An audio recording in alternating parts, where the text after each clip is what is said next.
Hello friends, my name is Marinez. I am the owner and Snark Captain over at snarksquad.com. When I started that website in 2011, the main premise was that we were going to be reading and recapping the books that we read when we were children, with our more snarky and cynical grown-up eyes. Goosebumps was among the first series that we started recapping on that site, and one of the first videos we ever made was recapping a choose-your-own-adventure book. From that time we had an idea to do that again, but in a more interactive way. I took to Twitter and asked for some volunteers, people who would be willing to read something and film something for me. With that little bit of information, lots of really great people volunteered as tribute for this project. What follows is their adventure. You'll be able to make some choices with them until we reach the end of each of their individual storylines. So, without further ado, here we go. Okay, so I guess I'm doing the Reader Beware, Choose Your Scare, #1, Escape from the Carnival of Horrors by R.L. Stine.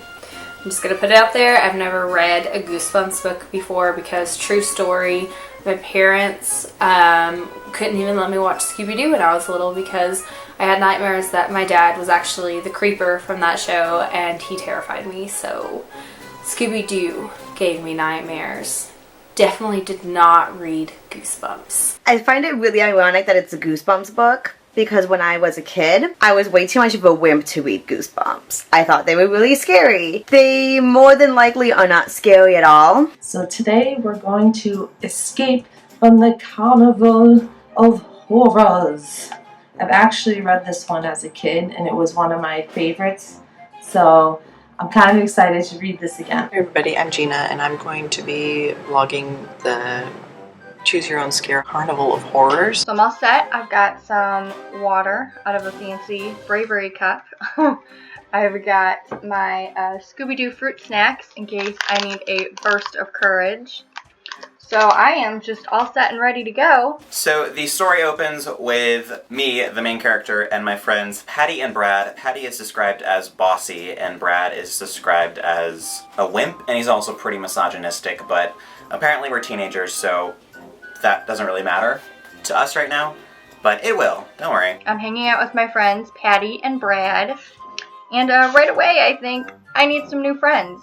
They both kind of suck. Patty's kind of bossy, Brad's kind of wimpy. I love them both anyway. Okay, so my friends Brad and Patty and I, Patty is, by the way, totes the bossiest. We were hanging out and we didn't know what to do. We were getting bored, and Patty suggested that we go hang out by the new carnival that they're setting up. I try and fill Patty in on the fact that the carnival really sucked last year, but she doesn't listen, so she wants to look at it anyways, and we all agree because there's nothing better to do, and that's how kids make decisions. I don't know, I answer. It's getting dark, and Mom said I have to be in by 9. That's totally a thing I would have said back in the day.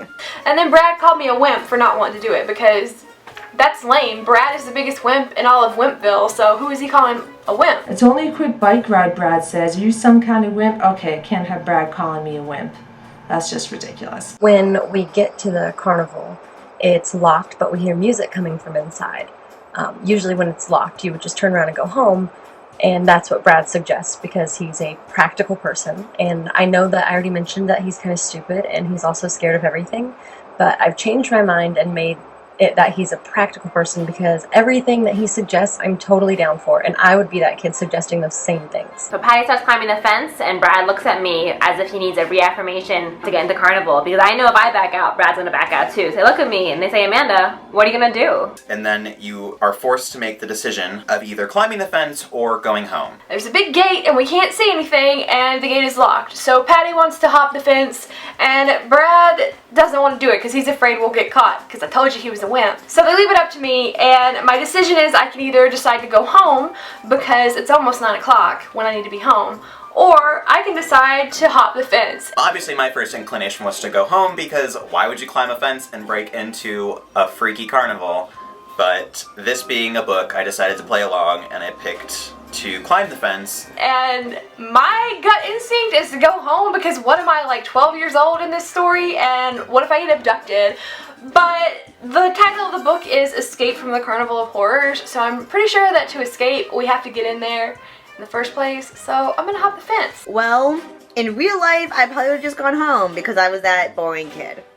but I feel like that'd probably be the end of the story, so we're gonna go to page 6. So I'm just going to go ahead and choose the climbing over the fence thing, even though I obviously wouldn't choose that in a real life situation. And because Brad is a giant wimp, I'm definitely going to disagree with him for the sake of the story, and we're gonna climb the fence. Since going home sounds like the story would end really quickly, I'm gonna go ahead and jump the fence and go into the carnival. Patty was all like, let's climb a fence, and Brad was all like, let's go home, and I was like, let's climb the fence. I'm gonna be boring and see what happens. Page 10.